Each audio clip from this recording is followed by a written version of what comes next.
Great is thy faithfulness, great is thy faithfulness. Morning by morning, new mercies I see.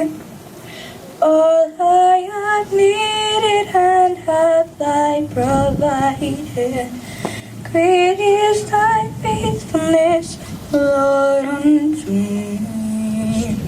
Is the visionary of all this, the person that got this cranking, the person that really is the force behind this, and he will speak to you a little bit later, and that's AJ West. I want to thank is Jenn Thompson, the best decision I made this year.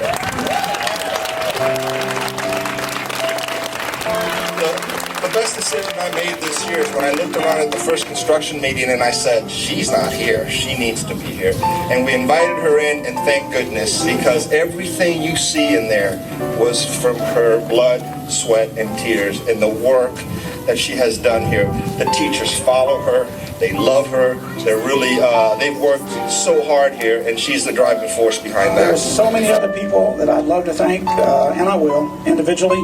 But the point of it is that we are thrilled what God has done with this school. Without Him, nothing is possible, and with Him, all things are possible.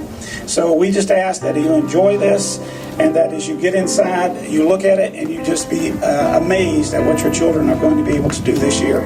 I spoke to a group the other night, and I said, you know, we're a Christian school, there are other Christian schools in our community, and God's Word is being proclaimed inside and within the classes, but I don't know that there's another school that actually has God's Word on the walls, behind the drywall, behind the paint, like we do here.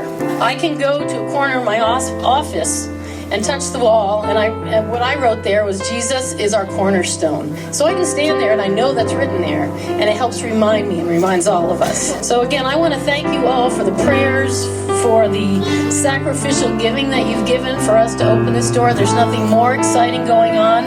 This is the best thing right here, these faces that are like dying to get in.